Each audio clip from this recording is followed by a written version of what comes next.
I am so excited to be here with you all virtually. I hope everyone is safe on the coast. And thanks for tuning in. This is like a PJ opportunity to join and learn.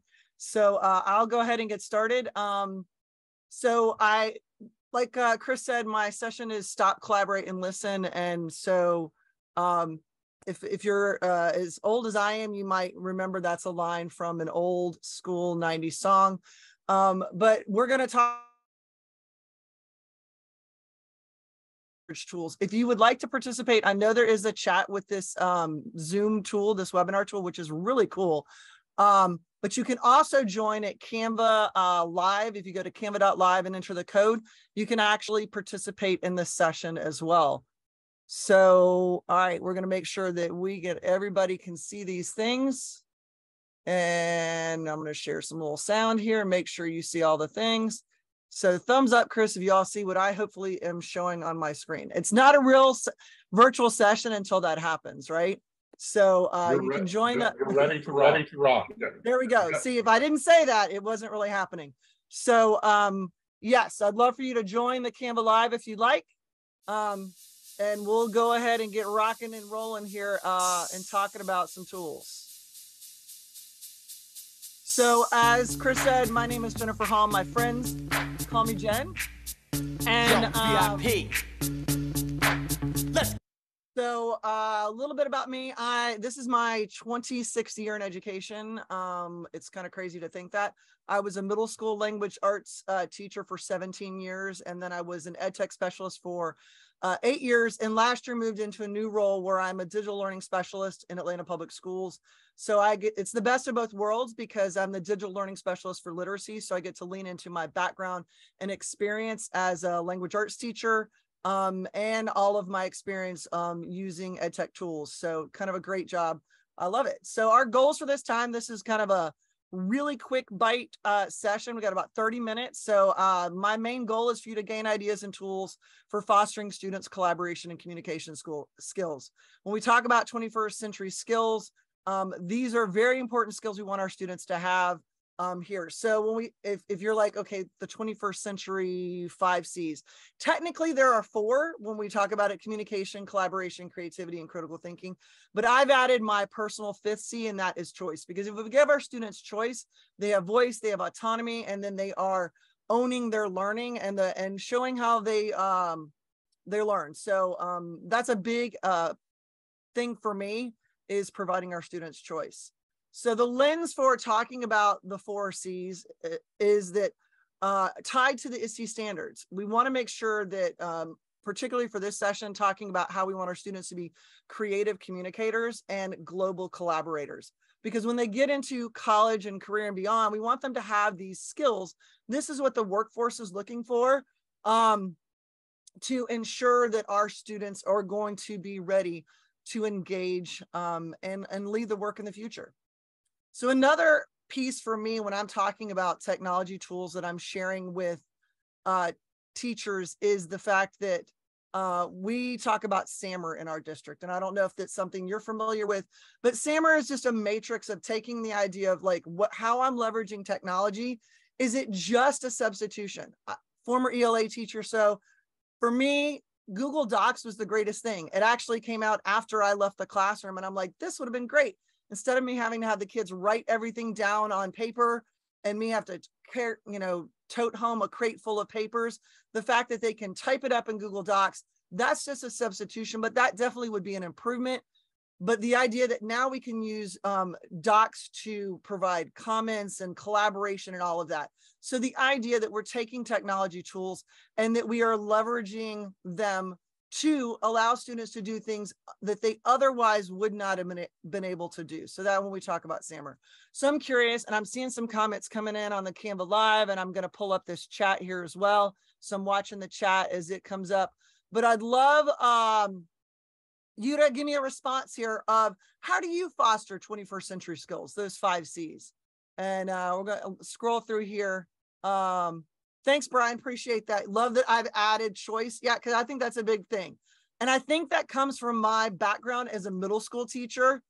This is a safe space. I can say this. I did choice boards. And my thing was if you chose to do a product and a presentation, then I didn't want to hear really complaining about it, because again, you had some choice in it. Because you're like, I didn't want to have to do that, but just saying, I think that that's kind of important. Let's see here, some other response.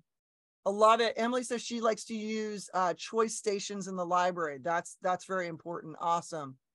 I'm seeing here that yes, switching to that digital has been a mind shift, because there's a lot of things, and Andrew spoke to the fact that we had to pivot during the pandemic, and it changed how we do a lot of things.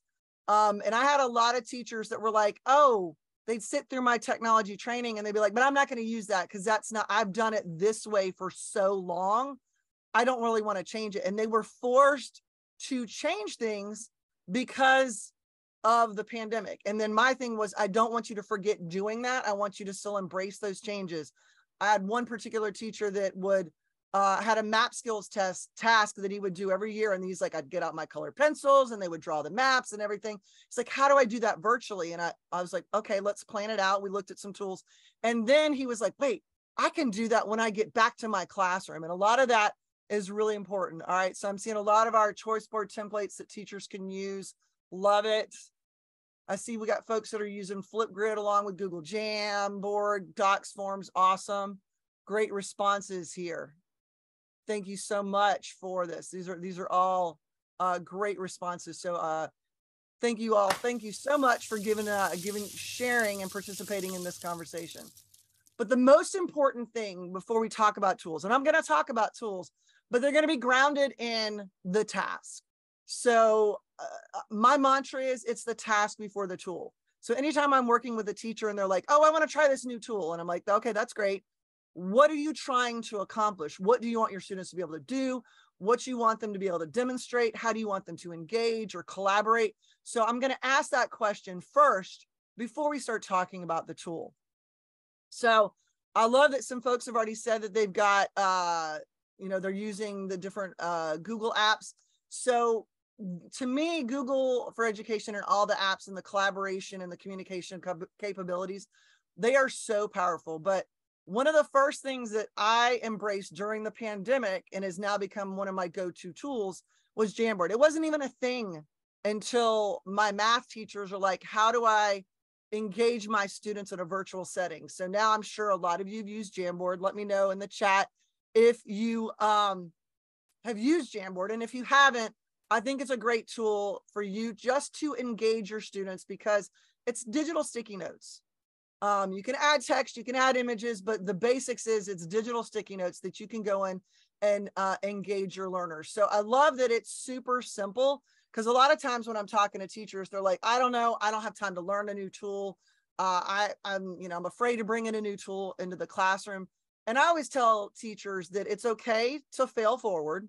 It's okay to bring in a new tool and say, hey, we're going to try something new today. We're going to try a new tool, and it's either going to go awesome or not, but we're going to try it, because that's actually an ISTE standard for you to learn a new tool with your students. So I think this is a great opportunity to bring in a tool like Jamboard. So some of the ways that I leveraged it and shared it with my teachers is to do like a digital four corners activity. So how many of you have all been in a session where you're like, okay, you have to go to this corner if your favorite, is Snickers bar, and your favorite is Jolly Ranchers, go to this corner, and you have to go to the four corners of the room. You can do that digitally with a Jamboard, because I love the idea that I can just drop my name on it and move myself around on a board. Or you might want to use it for, activities like 6-word story. Easy to throw that sticky note on the board and have students engage in it. Or maybe 3 truths and a fib. You might have heard it called 3 truths and a lie, but fib just sounds less, antagonistic, I guess. And then AEIOU. So these are a couple of SOS strategies. If you're not familiar with the Spotlight on strategies, they're quick, easy to use strategies that are adaptable across contents, across grade levels. And these are actually some templates that I have. So if you're like, Jen, I heard of Jamboard, I haven't played with Jamboard, because we're short on time and I can't go in and do a lot of demos. I've embedded in this presentation, which I'm going to give you this link, but I have a whole page dedicated to Jamboard that has all of these templates. So you can grab them. There's some others on there that you might want to grab and use yourself. So I love Jamboard for that quick, easy SEL check-in, brainstorming opportunity. Lots of ways that you can leverage Jamboard with your students to foster those communication skills and collaboration skills.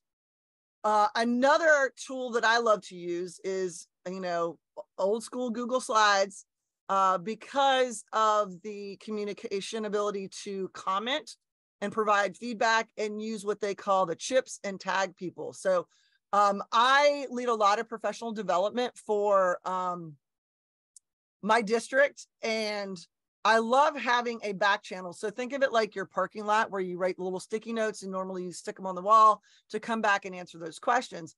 But how about using Google Slides as a digital parking lot for your class? So you can create a Google Slides template and put it in your Google Classroom, or if you're using another LMS, where students can add their questions, add their comments as the learning is happening. And because they can tag people and you can comment on each other's comments or questions, it is a great opportunity for you to use it. So I love that students can provide feedback to each other. So in case you haven't seen it, this was just released this week, and this is now, Google Slides is leveling up her game. So if you haven't seen it, and let me know in the chat if you've seen it or not, there is now what they call the live pointers in Google Slides. So I love Google Slides because I can go in, I can watch students work on their individual slides or on the same slide if they're not, but you never quite know where they are. So they have now, with this new update that dropped this week, you can turn it on or off, but you can now see where your students are logged in to see what your students are up to. So I love this new update. Has anyone checked out? This is like the new, and I love it that is available. Yes, thank you, Brian. You love that it's a good idea. Yeah, directing it to the particular student, or if it's an ongoing conversation opportunity. I do love that. I see a lot of folks that love it. The digital corners, you like that idea? Fantastic. I see a lot of folks who said they've used Jamboard. Okay, I'm going to answer this question. How do you get Jamboard to be on a mobile device and not download an app? So technically there is a separate app, and it does let you annotate and draw on it. So there is a mobile app, but it functions a little bit differently. Let's see here. So keeping it moving, I'm going to give you a little bonus tip. Here's your little Saturday morning tip. This is a website called Texture. So if you're trying to have your students engage in a document, whether it's a Jamboard, it's a Google Doc, this will also work if you're using Microsoft apps as well. And this is called Texture. You can have your students create their own little digital badge that is their name, so that they can drop this in and be that marker for Four Corners, or that they can label their Jamboard activities so it can stand out a little bit, and it just kind of personalize it. Now the caveat is there is one that looks like, I'm going to say, an apple cider. So if you work with younger kiddos, keep that in mind. You might need to be the one to make their digital badges or give them a forced choice on a couple of them. But I love this. It's called Texture, and it lets you create digital badges that you can have your own little name badge to engage in interactive activities that you're doing on, whether it's Slides, Jamboard, Word, all of those too. I see some folks that are excited about the new feature of Google Slides. So the one reason I really love using Google Apps is the collaboration element. So I lead a project, it's called Lights, Camera, Action. It's a Shakespeare project where the kids read a middle school version of Shakespeare's Macbeth play, was what we read this last year. And the students actually then collaborate on their skit to their script for the film that they're going to actually present. So I love that. Now, this is something that I couldn't have done before. And this is an important skill to teach our students, because they need to learn, and adults struggle with this too sometimes, getting into the same space and not deleting each other's work, and understanding that it's a shared space. But before, it would have been everybody write on their own paper and then pass the paper around. But now we can leverage the power of Google Docs to collaborate and create their writing. So this is actually some of my sixth graders when they were rewriting their Shakespeare play before we were filming. And so everybody's in the document, they're all working on it. They're working on their characters' dialogue and everything. So it's a great opportunity to engage them. And so I have a lot of teachers that say, but I don't trust them to be in the same document. Well, there is the magic of version history to see who's done what and who might have done any deleting or changing of things that shouldn't have been done. All right, so I get asked a lot, hey, Jen, which should I use? You know, we got Google Slides, we got Google Drawings, we got Jamboard. I don't know which one to do. So I actually created this infographic that shows the similarities. And there's quite a lot of similarities, but then there's some limitations on, you know, Jamboard, only 20 frames and only 50 people versus Slides, multiple pages. Google Drawings is only one page or one canvas. So this is just kind of a way to break it down if you have any questions on which should I use. And again, this goes back to what is the task before I pick the tool. So what do I want my students to do? Do I want them to be collaborating? Do I want them to work in their own individual space and maybe bring that content together? So I had a math teacher that said, you know, I want all of their work together at the end, but I don't trust them to work together in the same space. There were sixth graders, I understand that. So they worked independently in their own Google Slides. And then he shared a collaborative slide that once their work was done, to submit it, they copied their work and put it into that collaborative slide. So then I love the idea that it is, okay, I can go to this one slide deck that has everybody's work in there. So it is a great opportunity to kind of, again, pick the, identify the task before identifying the tool. If you want, I threw this in here again because we don't have tons of time, but I wanted to give you all some resources in this slide presentation or this Canva presentation. So this is actually a tutorial I did that kind of walks through use cases for slides, drawings, and Jamboard. So that's in there if you want to check it out. And I also threw in there an example of those interactive Google Slides activities using Textgraph and other things where you can create some neat interactive activities. And I did mention, big fan of the Spotlight on Strategy. So I threw this in here as well. This will take you to my collection of both Google and Microsoft versions of all of these templates. And I love that, I mean, you can print these if you're going analog and you want the kids to actually engage their, I love that someone's taking notes. Yes, hashtag task before the tool. Yes, thank you. So you can grab these and use them and modify them. And I love that you can have them work on their own, or because those tools are collaborative, they can work together to complete these tasks. So another tool adding to, you know, your toolbox is Wakelet. And the purpose of bringing in Wakelet and why I want to mention it is it's great for research. So I have a lot of teachers that come to me and say, hey, Jen, we're working on a research project and kids are terrible at organizing their research. Let's be honest. Let me know in the chat if your kids struggle with your research because they don't know how to organize it. They got stuff here, they got stuff there. They can't remember where they saved it. I don't know what's going on. So Wakelet is a great tool to curate anything that is on the web. So I can add in videos, I can add in flip video content, I can add in designs from Canva, I can add in designs from Adobe, so they can create their artifacts for their research and bring it all into one place, and they can make a digital portfolio.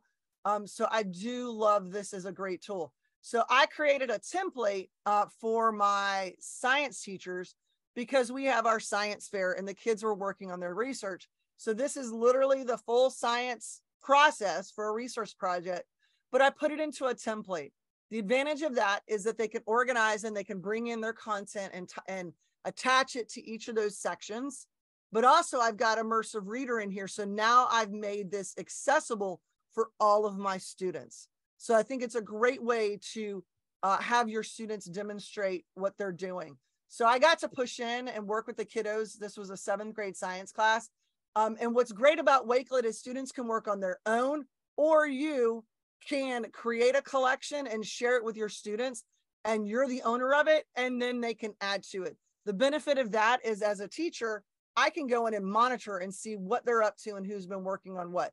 So when I pushed into this class, the teacher was like, all right, I'm going to let these two kids work together. We created their collection so we could monitor their stuff. Because a lot of times kids will say they're working on stuff, and if you don't have a way to monitor it, that's kind of important. I also did this with a coding class. And the CTIE teacher was like, I want to curate all of my resources that the kids have created. They were doing their coding projects. Now, they could have submitted them individually in Google Classroom, but then she would have had to click at every single kid's assignment. So she said, how about, what's a way we can do it? So I said, we made a project showcase collection. Kids could add to it. They couldn't delete each other's stuff. They could only add to it. And then she had one collection, and then they got to see each other's work. What's great about that, now we're collaborating, now we're curating, and I can also use the like functionality to give reactions, which we know our kids love that. I love the idea, and I can have it all in one place. So I see one of my friends here, Melissa, says, we're starting at Avid and they're terrible with organization of the research. So I really think take a look at Wakelet is definitely a tool that I think will help you with that, with curating stuff. I love that you could also use this as a back channel in your class, because people can then add in content, they can add in text, they can load videos. So if you're doing a collaboration on research, they can all curate together. So just wanted to share that out. If you're new to Wakelet, you can go to wakelet.com. The link is in here in this presentation. You can check out my profile. I've got tons of templates that you're welcome to use. And I just think it's a great resource to curate things a little bit differently. Because yeah, curation and creation is what we want our students to be doing. So I have to showcase a little bit of my kiddos' hard work. This was for our Shakespeare project this year.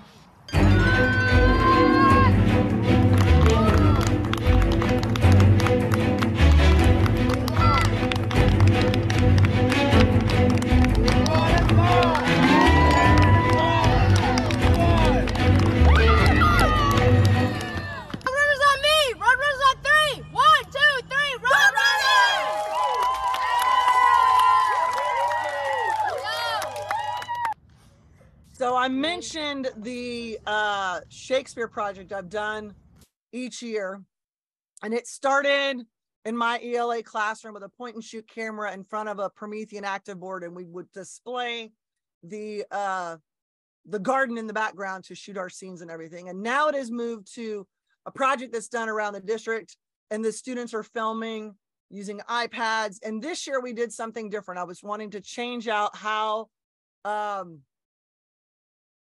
we created our content. So I said, all right, we're going to challenge ourselves to create our movie in Canva. And this was a game changer for me, because our students have access to Canva. It's free. They have all the bells and whistles. It's free for education. But what's powerful is the Canva's ability to collaborate. So students could work together on the film. So they could log in. They were working on their titles. They were working on their edits. I could actually log in and not have to be at the school, because this was, I was back at the district office, and they were like, hey, Ms. Hall, can you go in and check? We did the edit here. And so Canva really lets you give your students creativity and choice, and they get to collaborate very seamlessly. So I do love, this was a new challenge to do it for video, and I don't think I would use anything else now. I mean, this was so great having, because you've got all of the content that's in there. I saw someone in the chat say they love using Canva because of all the images. I know that it's a safe space for students to create, but they can work together in Canva. But the other reason I love Canva is you can do fun things like this. This is actually an interactive whiteboard. And so Google's catching up. They just dropped those pointers, but this is actually one that we had that was available. This is what it looks like in collaboration in Canva on their whiteboard, which their whiteboard is an infinity canvas. And I co-lead a program called EdTech Champions in our district, and it's teachers from around the district that want to kind of level up with ed tech. And so this was our gathering activity, and we have 9 clusters. That means there are 9 different high schools that our students are attend. And so the teachers were going in and grabbing their little laptops and putting them by their cluster to kind of represent. This was a gathering activity, but this is an engaging way to see whether you're virtual or not. If you were in the classroom and your students are on devices, you could have this up at the front of the classroom, monitoring how they're engaging in content. So I just love that it's real time, and there's even commenting features available in here. So definitely loving the ways we can use Canva. So a couple other things I wanted to share. Adobe Express has a logo maker, and I'm curious if anyone's tried this. I know that we're well into the school year. In Atlanta, we started August 1st, so we are way into the school year. But I love this Adobe Express logo maker, because you put in there, the idea is I can put in there what my business is, and it can be your student's name, and it's called what, and what is your slogan. And it helps them to create a logo. So I mentioned text draft. You can't modify it, you can't change it. But this is a really cool way to have your students create a logo, to create their own branding. You know, they're all about the branding. That's the thing nowadays for the kiddos, to create using Adobe Express. So I love that I can go in here and I can modify it, and I could use this for SEL activities. I can use it as a badge. If you're a teacher, you could use it to create classroom logos, or just little stickers that you want to throw on their work. So I wanted to throw this in here just as a neat way, because you can talk about branding, you can talk about communication, the importance of imagery. All of that is a great opportunity to engage them in a conversation. And I also wanted to throw in here the Adobe challenges. I see some folks in the chat saying how much. Let me see here. Okay, great question. Does everyone see the active cursors, or just the educator facilitator? Everyone sees the active cursor, so you can see where everybody is. They see it. In the new slides feature, you can turn it on or off, but it's on or off for everybody. But in Canva, it is on for everybody when they're in it. So the Adobe challenges, they have one each month that lets you create content. They had a getting to know your name one this year, because they've now added in AI. It's a great opportunity to talk about what is I see a question on the side chat. I got 2 chats. I got my Canva chat and I got my side chat. Is there a cost for Adobe Express? Adobe Express is free for education. You need to reach out to if you are a Google district, your Google admin can turn it on. But yes, it is free. So I'm very lucky in Atlanta. We have, we like to have all the tools. So we are a blended family. We have both Microsoft and Google. We have both Canva and Adobe Express, because just like Coca-Cola and Pepsi, people have their favorites, but we want our students to be exposed to them, and they're going to be able to translate what they learn in Canva to Adobe Express and vice versa, and be able to leverage and use all the tools. Yes. So free. Yeah. Yes. So I love this new feature. This is the latest challenge that lets you make a name badge, and you got to use the text effects, which is using AI. And I can go in there and say, what did I want? So I said, my favorite color is blue, and I love tech. And the AI gave me this, which I thought it was really cool. So I love that, they're getting introduced how they can use generative AI with prompts and telling them how to create something. Here's another one of the challenges. We did this last year. It was a little bit about ourselves. And so we did a campaign in our department, which was meet your ETS, and everybody made their own Adobe design based on that monthly challenge. So I just threw those in there as a great way to foster that creativity for your students. I'm seeing in the chat, we have some arguments between Coke versus Pepsi. I'll refrain so as to not offend anyone. I love it. Another tool that is a go-to for me, and I think is a great tool if you do have Microsoft in your district. So there's always the battle of like, who's better, Google or Microsoft? And if we actually did a point-by-point comparison. Like there's things that Google wins with and things that Microsoft wins with. And I think one of the things they win with is OneNote. If you're not familiar with OneNote, I'm going to age myself, but I will happily say it is like the Trapper Keeper in the sky. So let me know, hashtag Trapper Keeper in the chat if you're as old as me and you remember how exciting it was to get a Trapper Keeper and have your 5 sections in your notebook with your different color dividers. Yes. So this is a great way for teachers to share out content, because you can have a content library, put everything in there and say, all right, here's what you need to access. And if you are like us, where you have Google and Microsoft, I have teachers that use OneNote and they have the OneNote posted in their Google Classroom because they want their students to be able to see everything in the content library. The student notebooks mean each kid gets their own individual section. And then that collaboration space is open for kiddos to collaborate together. So we use OneNote for our department. Every year we have a new one. We organize for each of our monthly meetings. If you are supporting staff, it's a great way for you to curate all of the things that you need to have, so you can go back to that space. I used to have to carry home literally a crate full of papers. Because of OneNote, I could go to each kid's section and I could see, hey, do you have this? Do you have your notes for this? Do you have all of this? And it's teaching our students how to organize, because once you create their notebook section, they can organize it however they see fit. So it's a great opportunity that they're organizing the way they see fit, because the way I organize might be totally different. My teammate and I that are both leading that EdTech Champions, the way her section in the OneNote is and the way mine is totally different. But that's also teaching our students they need to figure that out. Yes, it does model and scaffold teaching organization. Yes, thank you, Becky. That is true. I see a lot of folks that they've got OneNote set up for students who get notes provided to them. I'm actually in grad school and I've been using it. I admit it. The first semester I used old school, write it on paper, because that's what I was used to 20 years ago, the last time I was in school. And then I pivoted to, I said, you know what? If I'm talking about my teachers using it, I need to use it. So the last 2 semesters I've been using it and I love it. I have a section for each of my classes.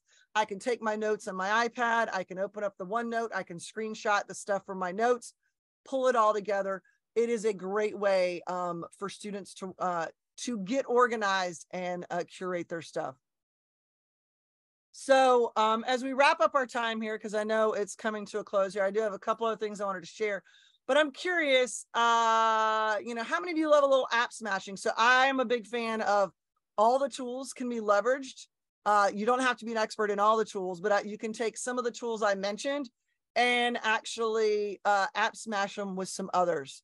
All about the app smashing. So, Wakelet, you can actually embed links to Google Forms. You can embed links to PowerPoints. You can bring in that flip if you want to do that. Jamboard links can be put into Wakelet. You just set the permission so students can engage in them. And one of my favorite things for Wakelet is if you're a Google Classroom user, it's very frustrating that if you put the links in, you can't reorder them for an assignment or a resource post, a material post. But if you were to put it in a Wakelet, you can always reorder it and you can copy it and modify it for your high flyers, for your on-level learners, for your emerging learners, so you can differentiate that content for them. I did create during, all right, I'm looking here. Someone had a question here. I want to love Adobe Express, but it does not work well with limited space on the Chromebooks. Okay, so Jenny, I'm gonna say, I don't know if you've tried it lately. They have rebuilt all of Adobe Express architecture. They rebuilt the entire platform. It is still web-based. It is a lot smoother. It's a lot cleaner. It's more efficient, not as clunky. And they have updated the video editor, and they're trying to catch up with Canva, and they're doing some good work with that. So I'm gonna challenge you, Jenny, if you have not logged in lately, to give it a try, because they just launched the refresh a few weeks ago. So I did want to point out, I have a series that is called Jen's 10 ideas. So 10 tools. I did this during the pandemic.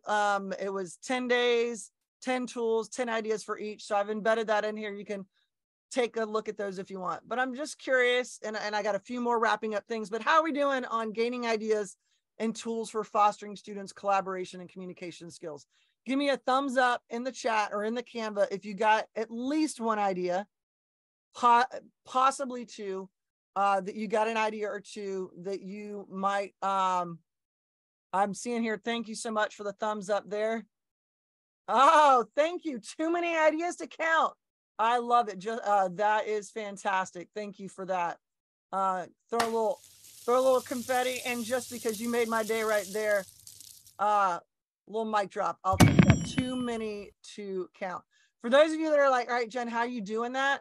If you've not used Canva Live, it has those cool, what they call magic shortcuts that let you do fun things like blur out your content, get the kids to be quiet, bubbles that are if you want them.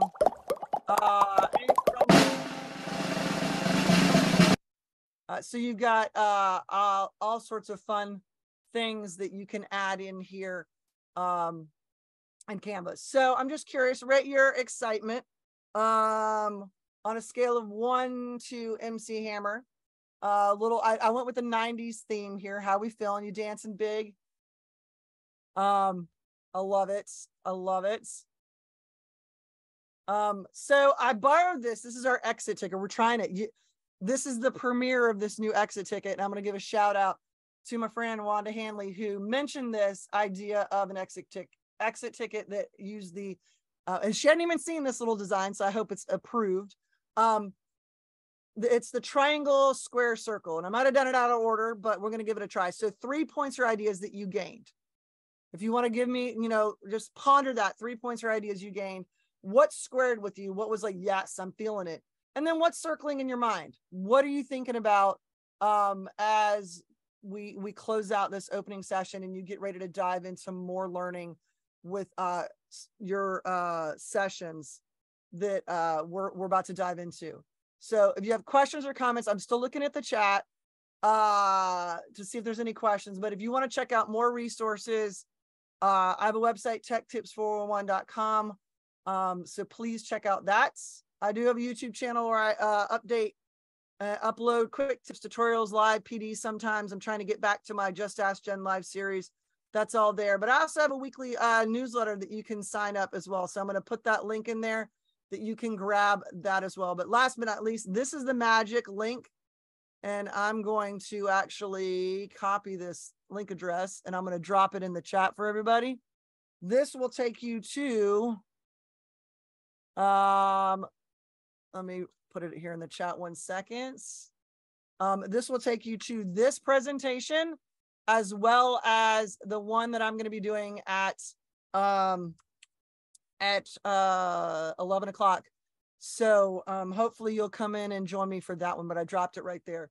So thank you so much. Yep, the live sessions are about to open. I think I finished on time, Chris. Thank you so much, everyone, for the opportunity to share. This has been awesome.